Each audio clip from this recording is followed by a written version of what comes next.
నమస్తే ఆంధ్రప్రభకి స్వాగతం నేను ప్రియా కౌశిక్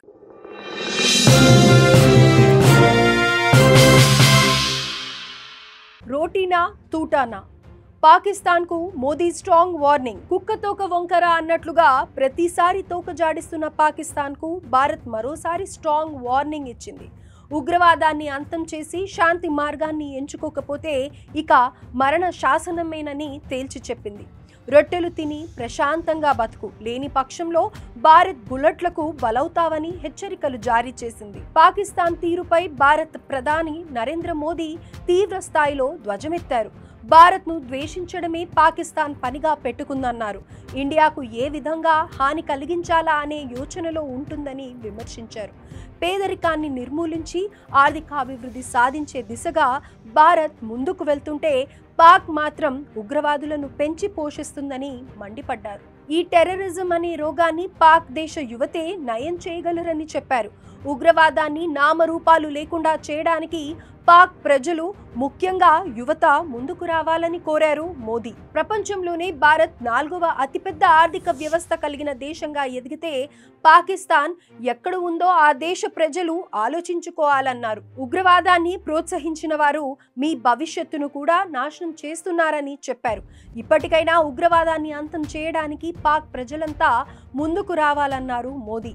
ఈ క్రమంలోనే పాక్ ప్రజలు రోటీలు తిని ప్రశాంతంగా బ్రతకాలని అనుకుంటున్నారా లేక తూటాలకి బలైపోవాలనుకుంటున్నారా అనేది ఆలోచించుకోవాలని సూచించారు पाकिस्तान को आतंक की बीमारी से मुक्त करने के लिए पाकिस्तान के अवाम को आगे आना होगा पाकिस्तान के नौजवानों को आगे आना होगा सुख चैन की जिंदगी जियो रोटी खाओ वरना मेरी गोली तो है ही ఇండియా పాకిస్తాన్ విభజన తర్వాత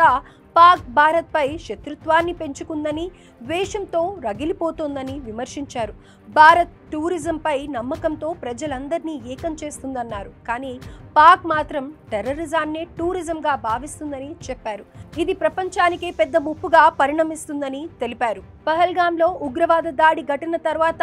భారత్ చేపట్టిన ఆపరేషన్ సింధూర్ కేవలం సైనిక చర్య మాత్రమే కాదన్నారు ప్రధాని మోదీ ఇది మన భారతీయ విలువలు భావాల వ్యక్తీకరణ అని చెప్పారు మన అక్క చెల్లెళ్ళు సింధూరాన్ని తుడిచిపెట్టే దుస్సాహసానికి ఒడిగడితే ఎలా ఉంటుందో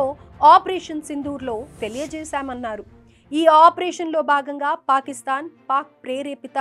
కాశ్మీర్లోని మొత్తం 9 ఉగ్రవాద స్థావరాలను భారత్ దళాలు ధ్వంసం చేశాయని తెలిపారు అంతేకాదు ఇకపై భారత్ పై ఒక్క ఉగ్రదాడి జరిగిన పరిణామాలు ఆపరేషన్ సింధూర్ కంటే తీవ్రంగా ఉంటాయని హెచ్చరించారు ఇక భుజ్ సభకు ముందు ప్రధాని మోదీ కచ్ జిల్లాలో సుమారు 50,000 కోట్ల రూపాయల విలువైన అభివృద్ధి ప్రాజెక్టులకు శంకుస్థాపనలు చేశారు అభివృద్ధి శాంతి కోసం భారత్ ఎప్పుడూ నిలబడుతుందని స్పష్టం చేశారు అయితే టెర్రరిజం బాటలో పాక్ నడుస్తున్న తీరే అంతర్జాతీయ స్థాయిలో ఆందోళన కలిగిస్తోందని తెలిపారు